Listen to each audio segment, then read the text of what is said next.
résultats.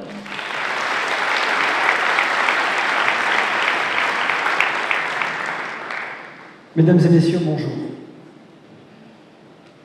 Qu'est-ce que le PIB? C'est une question qui est posée à un élève de terminale lors de l'oral du bac. Qu'est-ce que le PIB? Le professeur se tient en face de lui, il attend.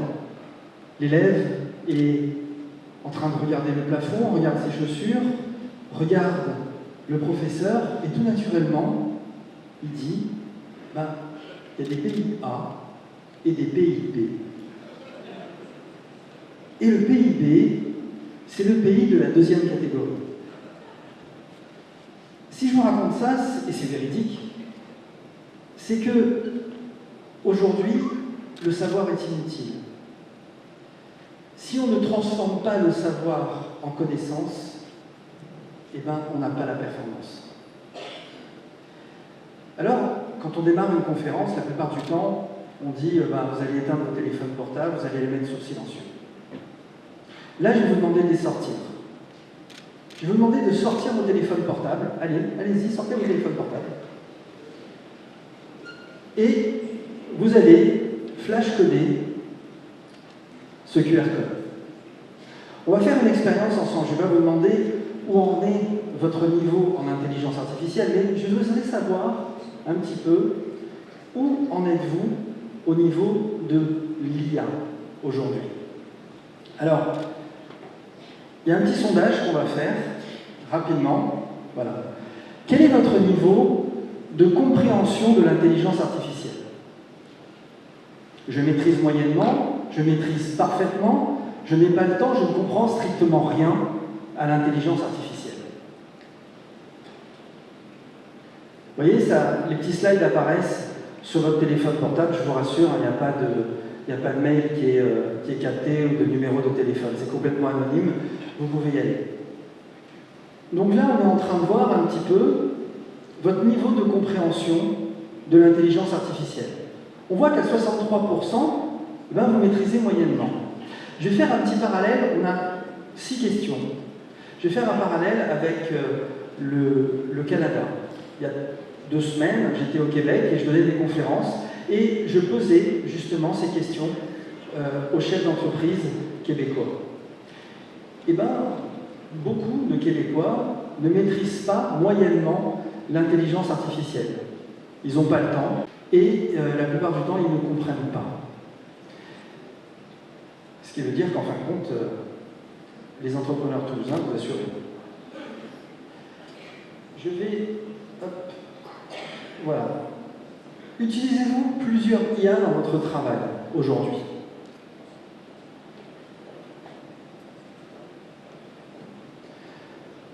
Là aussi, c'est intéressant.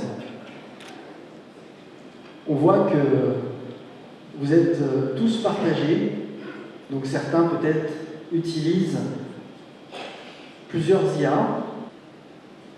Donc on voit bien que ChatGPT tient le pavé, on a du Copilot derrière. C'est sûr que Copilot est bien implanté dans la suite 360 de Microsoft. À quelle fréquence utilisez-vous l'intelligence artificielle? Tous les jours, une fois par semaine, plusieurs fois par semaine, rarement ou jamais? Ça c'est marrant, rarement ou jamais, alors que vous utilisez quand même moyennement l'intelligence artificielle. Peut-être qu'il y en a qui n'ont pas véritablement répondu.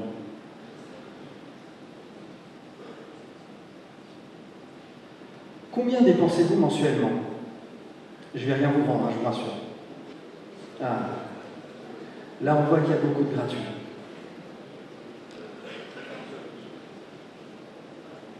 Là, on voit qu'il y a beaucoup de gratuits. Pourquoi? En fin de compte, la version ChatGPT, si c'est ChatGPT que vous utilisez, ou même Gemini, ou même Claude AI en gratuit, vous suffit largement. Mais ce qu'il faut savoir, c'est qu'en fin de compte, l'utilisation de la version gratuite est la plupart du temps une erreur. Parce que les versions payantes sont beaucoup plus performantes. Les versions payantes sont ont un résultat beaucoup plus probant. Pourquoi? Parce que sur la version gratuite, de ChatGPT, par exemple, on est à 3 milliards d'informations, alors que sur la version payante, on est à plus de 100 milliards d'informations.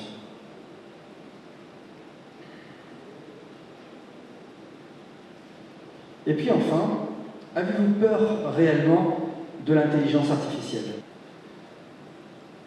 Là, on voit que la plupart d'entre vous n'avez pas peur de l'intelligence artificielle parce que vous la manipulez, parce que vous l'utilisez au quotidien. Alors, l'intelligence artificielle, aujourd'hui, elle suscite deux sentiments. On va regarder tout de suite les deux sentiments que génère l'intelligence artificielle, qui sont la peur et l'envie. Pourquoi avons-nous peur réellement de l'intelligence artificielle? Eh bien, tout simplement parce que nous sommes dans l'inconnu. L'inconnu fait peur à l'être humain. Et dès qu'il y a quelque chose de nouveau, dès qu'on n'arrive pas à voir plus loin, eh bien, on a peur, on est stressé.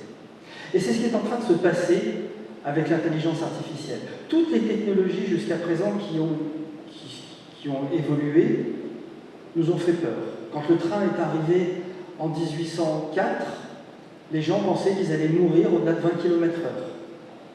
D'ailleurs, on a le premier film des Frères Lumière avec l'arrivée d'un train. C'était la première fois qu'on présentait un train arrivant en gare. Et bien, qu'est-ce qui s'est passé? Est-ce qu'il y en a dans la salle qui savent ce qui s'est réellement passé à partir du moment où le train est rentré en gare? Les gens se sont sauvés. Les gens se sont sauvés parce que c'était la première fois qu'ils voyaient à l'écran un train rentrer en gare. Alors aujourd'hui, l'intelligence artificielle fait peur, pour certains. De la même façon que l'électricité a fait peur, de la même façon que le téléphone a fait peur, de la même façon que Internet a fait peur.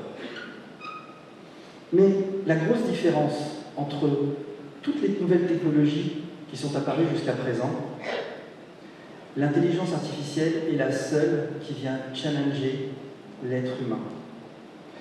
Jusqu'à présent, l'électricité, on allume l'électricité, c'est une nouvelle technologie. On se sert d'un ordinateur, c'est une nouvelle technologie. On se sert de l'ordinateur. L'intelligence artificielle vient nous challenger. En français, on dit intelligence artificielle. Et ça vient du mot anglais, artificial intelligence. Intelligence, en anglais, ne veut pas dire l'intelligence au sens littéral du mot. Ça veut dire l'information, ça veut dire des dossiers. Alors on a pris littéralement le mot intelligence pour l'intelligence. En France, on est mal informé. Et c'est pour ça qu'on a peur, parce qu'on est en train de diaboliser, beaucoup de médias diabolisent l'intelligence artificielle. Mais en réalité, l'intelligence artificielle nous donne véritablement envie, mais elle nous fait peur. Alors, en tant que chef d'entreprise, vous êtes des chefs d'entreprise, l'intelligence artificielle vous fait peur, pourquoi? Parce que vous êtes conscient qu'il faut y aller, il faut aller vers l'intelligence artificielle. Mais elle vous fait peur parce que vous dites combien je vais payer pour pouvoir mettre en place une application métier dans mon entreprise. Vous avez peur parce que vous avez peur de vous tromper. Vous avez peur de vous dire, qu'est-ce qui va se passer si jamais je me trompe? Et puis surtout, le regard de vos collaborateurs. Vous savez très bien que lorsqu'on met en place un projet, quel qu'il soit, il faut avoir l'adhésion de l'ensemble de ses collaborateurs. Et toutes ces questions, vous les posez. J'accompagne régulièrement des chefs d'entreprise dans l'implémentation de l'intelligence artificielle au sein de leur entreprise. Et toutes ces questions, ils se les posent, ils ont peur. Ça fait 18 mois que j'accompagne une entreprise, une fédération, une très grosse fédération, et le directeur général de cette fédération m'a dit « Cyril, je veux y aller, mais j'ai peur, je ne sais pas. » Et l'ensemble des collaborateurs avaient peur. Il a fallu donc mettre en place un audit pour démystifier, clarifier et rassurer l'ensemble des collaborateurs. Le deuxième sentiment que l'on a, bien entendu, c'est l'envie. On a tous envie d'y aller. On a tous envie de mettre en place de l'intelligence artificielle dans son entreprise. Alors, on est conscient que l'intelligence artificielle, aujourd'hui, elle nous ouvre des champs des possibles absolument extraordinaires. Que l'intelligence artificielle, elle nous fait gagner du temps. Que l'intelligence artificielle nous donne un avantage concurrentiel absolument extraordinaire. C'est notre envie de chef d'entreprise d'être de plus en plus percutant, de plus en plus optimum dans ce que l'on fait. Si on va un peu plus loin, dans les produits informatiques interactifs, l'intelligence artificielle est excellente. Je prends un exemple tout simple.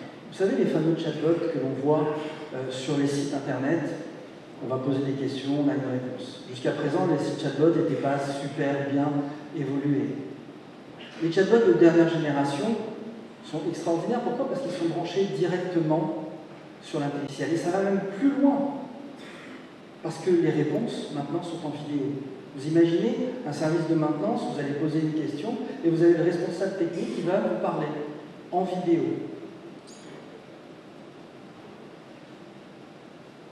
Les produits qui ont une décision en temps réel. Vous avez vu tout à l'heure, on a fait un petit sondage. J'aurais pu m'amuser à analyser, à faire analyser par l'intelligence artificielle l'ensemble des données que vous avez mises. Je ne l'ai pas fait parce qu'il faut changer d'écran à chaque fois. Mais aujourd'hui, on a la possibilité, avec des outils, de pouvoir influer en temps réel sur une conférence, sur énormément de choses. Dans la sécurité et la surveillance, j'ai rien à vous apprendre pour certains d'entre vous qui sont dans la cybersécurité.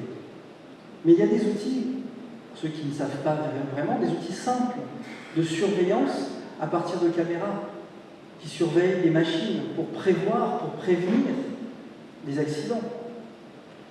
Dans certaines bijouteries aujourd'hui dans Paris, vous avez des caméras qui scannent le visage des personnes qui doivent rentrer. Les portes ne s'ouvrent pas si jamais la personne est recherchée. Pourquoi? Parce que les données, la base de données est directement connectée à celle de la police. Et puis, il y a toutes les innovations, vous allez voir tout à l'heure, les innovations qui sont faites par les entreprises toulousaines, qui sont juste extraordinaires. Mais moi, j'aime bien parler d'une innovation que j'affectionne tout particulièrement. Je suis conférencier, entre autres, et pour préparer une conférence, en règle générale, on est dans son bureau, on est dans son salon, et on parle tout seul pour répéter devant une bibliothèque. Il n'y a personne.